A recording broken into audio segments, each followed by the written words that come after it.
हुशार चपळ खट्याळ आमची कन्या, हा घरातील गणिते सोडवित चुटकीने लावण्या. लय भारी ही सूरत न्यारी, घरी दारी हण शेजारी, नटखट ही चटपट ही स्मार्ट ही बहुगुणी आवडी सर्वांना. ही आमची अनन्या अनन्या, ही आमची अनन्या अनन्या, ही आमची अनन्या अनन्या, ही आमची अनन्या अनन्या.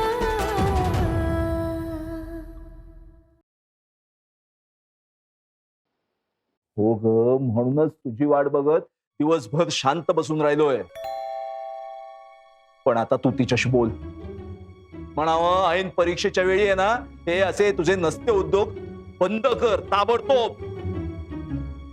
काय ती माझं ऐकतच नाहीये. आणि प्राजक्ता आणि आई तिच्याशी बोलायला तयार नाही. बोलणार, मी बोलणार. तुझंच ऐकेल ती. नका हो काळजी करू, समजावेन मी तिला.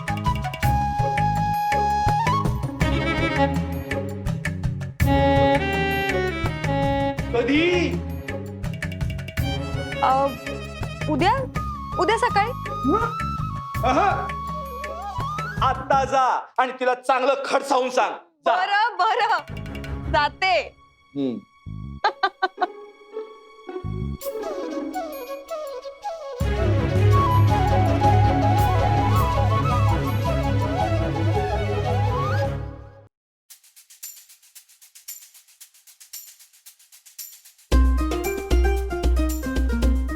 आई, काय ग? काय चाललंय तुझं? काय चाललं म्हणजे काय? अगं किचन मधली कामं चालली आहेत, आणखी काय? ते म्हणत नाहीये मी. ओमी अन्वी बद्दल काय चाललंय? तू चंपा आणि गजोदरला त्यांचा अभ्यास घ्यायला लावतेस? आई, त्या दोघांची एक्झाम जवळ आली आहे ना ग. अगं अनन्या, एक्झाम जवळ आली आहे ना, म्हणूनच मी त्यांच्या अभ्यासाची काळजी घेते बघ. ही अशी गजोदर आणि चंपाला त्यांच्या मागे लावून. आई, मला सांग, त्या दोघांना काय कळतंय का अभ्यासातलं? उलट ते अन्वी आणि ओमीला त्रास देत बसतील. त्यांचा वेळ वाया जाईल ग अभ्यासाचा. तू प्लीज चंपा आणि गजोदरला सांग ना की घरातली कामं करा म्हणून. अनन्या, घरातली सगळी कामं करायला मी समर्थ आहे, कळलं? आणि मी सगळं मॅनेज करते आहे ना. तुम्हाला कुठली तक्रार येऊ देत आहे का?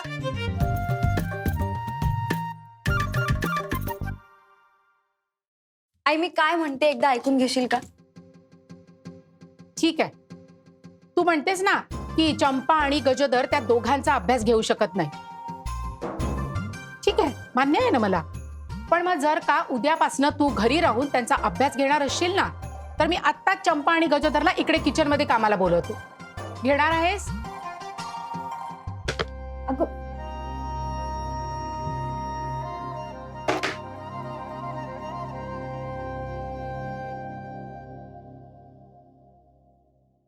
आई, मला सांग, मी इन्स्टिट्यूट सोडून घरी कशी बसू? मला जावंच लागेल ना ग. घ्या, म्हणजे स्वतः कुठलीही जबाबदारी घ्यायची नाही आणि दुसरं कोणी जर करत असेल तर त्याला विरोध करायचा, बस.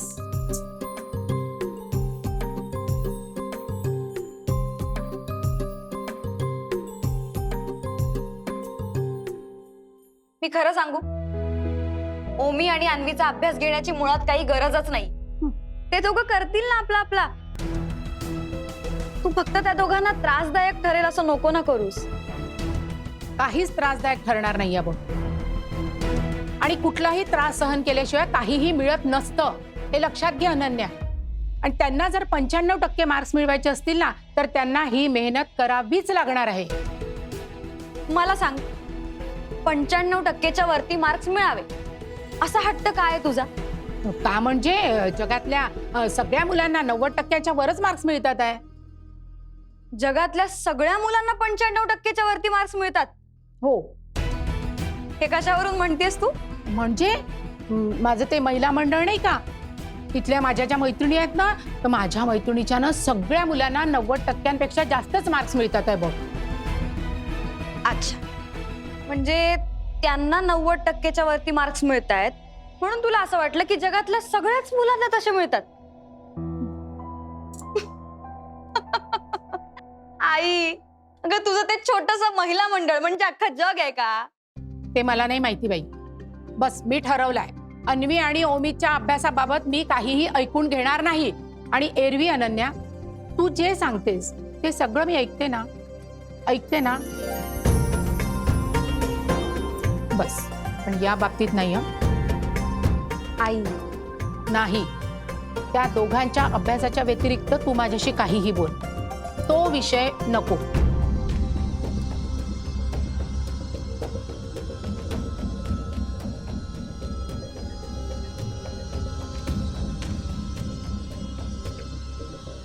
स्वतः अभ्यासाकडे लक्ष देत नाही मुलांच्या, घरातलं कुणीही नाही. बस, आणि मी लक्ष देते आहे तर त्यातही सगळ्यांच्या तक्रारी. चंपाला का लावलं, गजोदरला त्यांच्या मागे का लावलंय? सगळ्यांच्या मुलांना इतके मार्क्स मिळतात, माझ्या मुलांना का मिळत नाही? माझ्याही मुलांना 90% मार्क मिळालेच पाहिजेत.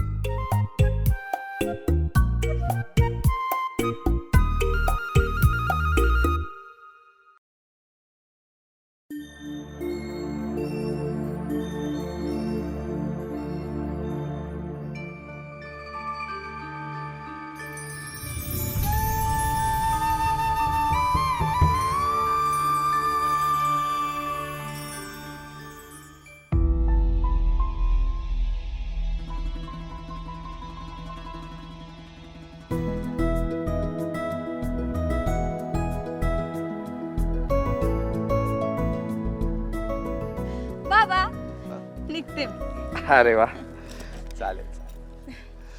काय ग, तुझं आईशी बोलणं झालं का? हो, झालं. काय म्हणाली ती? ऐकलं का तिने? ऐकलं ना. काय म्हणाली माहितीये? काय? मी चंपा आणि गजोदरला त्या दोघांचा अभ्यास घेण्यापासून अडवत. अरे वा. पण तू इन्स्टिट्यूट सोडून घरात बस, मी त्या दोघांचा अभ्यास घे. काय? तिला बोललं की तुला राग येतो. बरं झालं तूच बोललीस. बघितलंस ना कशी वागते ती.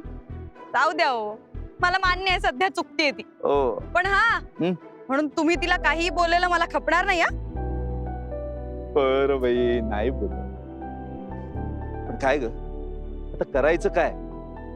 मला वाटलं होतं की ती तुझं तरी ऐकेल, पण तिने तुझी बोलवण केली आहे. मला सध्या तरी काही सुचत नाहीये. जाऊन येते मी इन्स्टिट्यूटला, बघू काय करायचं. ठीक आहे, नीट जा, नीट ये. जा.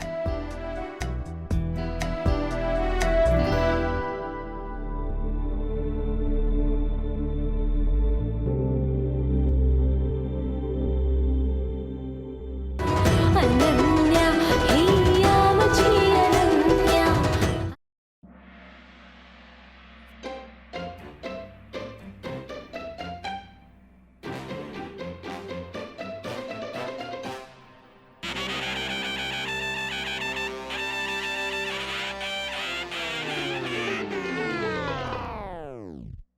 अन्विताय, यू व्हॉट डूइंग? यू पुस्तक कटिंग? Madam wording. हा, तुम्हाला सांगेन, तुम्ही अभ्यास करेन, तुम्ही हे काय करेन?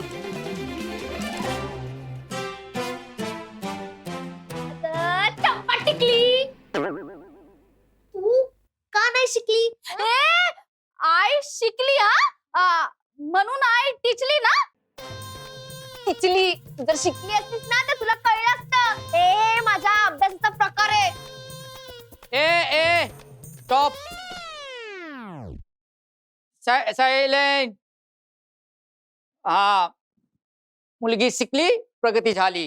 अरे गजो तर मारीन कसा. अभ्यास करू दे मला. हा but but but but but. हा. ए children, Omi, what watching? What watching? काय? अरे वॉचिंग. वॉचिंग. रीडिंग. हा, ते न्यूटन लॉ ऑफ ग्रॅव्हिटी. हाँ हाँ हाँ अच्छा 20 नंबर पान वॉचिंग. हाँ वॉचिंग वॉचिंग. हाँ ए आणि तुमच्या मराठीचा प्रॉब्लेम आहे ते मारेन कसा ए हा अन्विताय कम टू मी तुम्हाला विचारीन हे कसलं चित्र काढीन. हा तुम्हाला अभ्यास करीन सांगितलं होतं ना तर मॅडमला सांगितलं हे चित्र मी पण शिकलेली असेन. हा मला कळतं धिस इज चित्र आणि अभ्यास तुम्हाला करायचा आहे. ए चंपा परत जर ओरडलीस ना माझ्यावर तर बघा. आणि हे चित्र नाहीये. चित्र नाही मग चित्र नाहीये मग व्हॉट इज. हा त्याला फिगर म्हणतात फिगर.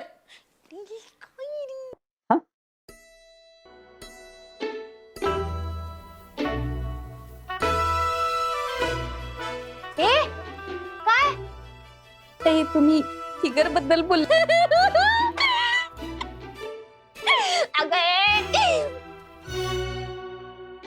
जर शिकली असतीस ना तर तुला कळलं असतं काय फिगर नाही ग.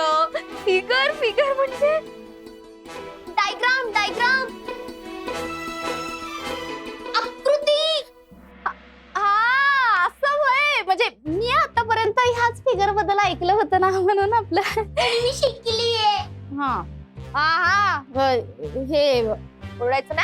हा म्हणजे अभ्यास डू. हा करते. ए ओमी तू वॉचिंग मी प्रश्न विचारिंग. तू काय प्रश्न विचारणार आहे? ते इंग्लिश मध्ये. इंग्लिश तुला काय कळतंय का? हा India is my country. All Indians are brother and my sister. तू वॉचिंग तू प्रश्न वाचिंग आणि उत्तर तूच देईंग. पण मी बरोबर उत्तर देतोय की नाही हे तुला कसं कळणार आहे? तू प्रश्न वाचिंग उत्तर देईंग बरोबर देईंग. हे पण how will you know if I am giving the answer right or wrong? हा हा तेच तेच वॉचिंग. हा ए अन्वित आहे ही कसली आकृती आहे. दिस इज नाही आकृती. हे तुम्हाला सांगितलं होतं ना अभ्यास करा सांगितलं होतं. तू ओरडू नकोस ना ओरडू नकोस. हा म्हणजे डुईंग. हा हे ना. हा स्टमक आहे स्टमक. हा टमक टमक स्टमक काय नाही. चुप रे तू. नाही कळलं ना. नाही ना. पोट ग पोट. असं तुझी पोट टाकले जेव्हा अहो ते तर मी आय एम डुईंग रेग्युलरली. हा वरून असं मसाला टाकिंग खालती ट्राय करीन. आपण प्युअर व्हेज आहेत ना काय बोलतेस. पण मी घरी खाते. ते पोटा करायची नाही ग. पोट पोट पोट म्हणजे मला माहित आहे. हा टमक. हा हा तुम्ही अभ्यास करीन तुम्हाला सांगते नाही तर फोटो काढून हा दाखव. हा ए चंपा पोरांचा नीट अभ्यास घेईन नाहीतर मॅडम साहेब आपल्याला ओरडिंग. हा मी सांगेन मॅडम. नीट लक्ष ठेविंग. हा आणि टमक टमक नीट बघिंग. ए स्टॉप. हा अन्वित आहे ते टमक. ए स्टमक स्टमक ते तिकडेच आहे. बघ लवकर बघ. हा हा हा टमक आणि न्यूटन्स. हा हा ई हा ई ओके ओके ओटी. टमक व्हॉट इज द बेबी. सगळं मलाच करावं लागणार आहे. ताई म्हणाली घरातली सगळी साफसफाई झाल्याशिवाय जेवायला देणार नाही. उपाशी राहावं लागणार आहे. देवा देवा काय करू. आलिया भोगासी असावे सादर. आणले झाडू कचरा काढू व्हॉट इज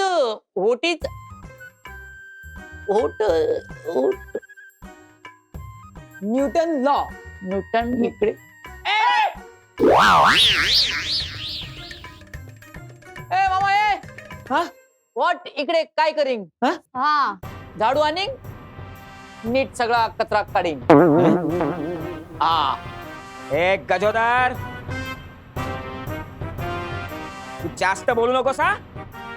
मी मालक आहे या घरचा. मालक नीट कचरा काढीन. हा ए हा मामा मॅडम मला सांगीन नीट कचरा काढीन आणि हा हे बघ किती धूळ होईन हा साफ करीन पहिले. हा चिल्ड्रन इथं अभ्यास करीन हा श्वास घ्यायला तकलीफ होईन आणि मग त्यांना त्रास झाल्यावर मॅडम मला वरडीन हा इथं किती धूळ झाली म्हणून. हा तुला सांगून ठेवते मॅडमनी मला सांगेन हा साफ करीन नीट. हा इथे मॅडम वर्डिंग हा सांग लादी पुसिंग. आहा मॅडम मला सांगेन नीट हे लादी पुसिंग आणि तुला पोछाने नाही जमीन ना तर मॉपिंग मॉपिंग. हा मॉप. पॉप ए चंपा, हा हे लय मॉप होईंग हा. ए लय मॉप होईंग. ए हा. शांत बसिंग. इकडे पोरा अभ्यास करेन डिस्टर्ब. हा व्हेर इज पोरिंग. पोरं कुठे गेली. मला नाही माहिती. पोरं पळींग. अरे वाटलं की अभ्यास इज महत्वाची. बोलविंग त्यांना बोलविंग. गेली आता वाटलं की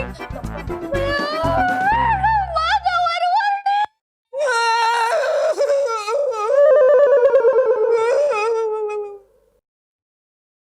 काय करीन. आणि या भोगाशी असावे सादरी. झाडू लाईन, कचरा काढीन, कचरा काढीन अँड काढीन अँड काढीन. अनन्या हिया मुझी अनन्या.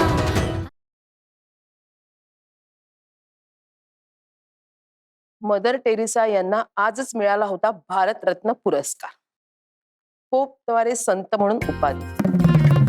1980 मध्ये आजच्याच दिवशी मदर टेरेसा यांना देशातील सर्वोच्च नागरिक सन्मान असलेल्या भारतरत्न पुरस्काराने गौरवण्यात आले होते.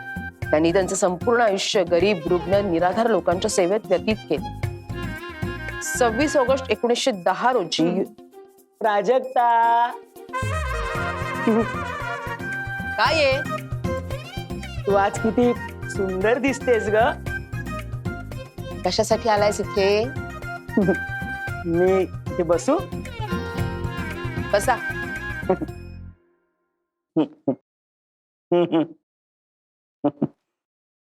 बोला. अगं मी आज तुझ्याशी नेहमीसारखं नाही बोलत आहे काही. मग मी आज तुझ्याकडे मदत मागायला आलोय. हे बघ, पैसे वगैरे मागायला आला असशील ना तर निघ आणि जे काम दिलंय ना ते नीट कर. अगं मी तुझ्याकडे पैसे मागायला नाही आलोय. मग कशासाठी आलायस? अगं ताईने चंपा आणि गजोदरला त्या मुलांच्या रूमवर ड्युटीवर ठेवलंय आणि त्या दोघांची कामं माझ्या माथी मारली आहेत. अरे मग काय चुकीचं केलं? अगदी बरोबर केलंय. दुसरं कोणी आहे का? आणि असंही तुझ्यासारखा रिकाम टेकडा माणूस अख्ख्या घरात दुसरा कोणी नाहीये. ठीक आहे, मी आहेच रिकाम टेकडा. पण अडचणीच्या काळात एकमेकांना मदत करायला हवी की नको? मी तुला कसलीही मदत करणार नाहीये. साथी हाथ बटाना, साथी हाथ बटाना, एक अकेला थक जाएगा, मिलकर बोझ उठाना. हॅलो, मी कुणाचाही बोज वगैरे उचलत नसते. अगं पण तू माझं ऐकून तर घे. बोल पटकन, टाइमपास करू नको. आपण नेहमी म्हणतो ना की आपल्या आजूबाजूचा परिसर स्वच्छ ठेवावा आणि ह्याची सुरुवात आपल्या स्वतःपासूनच करायला हवी. अरे बापरे, आज एकदम सुविचार वगैरे सुचतात ना तुला? म्हणजे जेव्हा रिकाम टेकड्यासारखा त्या सोफ्यावर असा लोळत पडलेला असतो तेव्हा हे सगळे सुविचार नाही सुचत का तुला? त्या सुविचारांची मलाच आज खूप गरज आहे. प्राजक्ता, आपलं घर किती मोठं आहे. हॉल, बेडरूम, वरांडा, बाहेरचा परिसर हे सगळं साफ करता करता माझ्या कंबरड्याचं धनुष्य पार मोडून जातं ग. प्राजक्ता, एक विनंती करतो, मला मदत कर ना ग प्लीज. हा ठीक आहे. हं? काय मदत करायची ते सांग. खरंच करशील? हो म्हंटल ना. हा? मदत करते तू प्राजू? वा. ए, डिंक चिक, डिंक चिक, डिंक चिक, डिंक चिक, डिंक चिक, डिंक चिक. राजू, झाडू मार ना.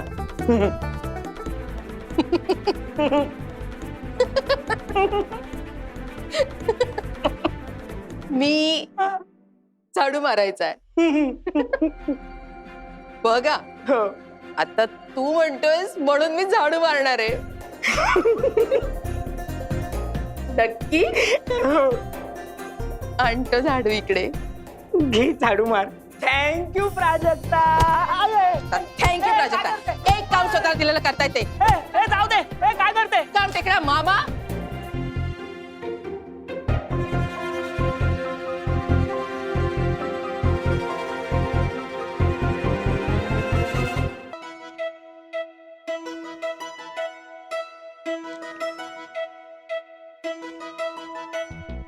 हुशार झपड खट्याळ आमची कन्या हा घरातील गणिते सोडवित चुटकीने लावण्या लय भारी सूरत न्यारी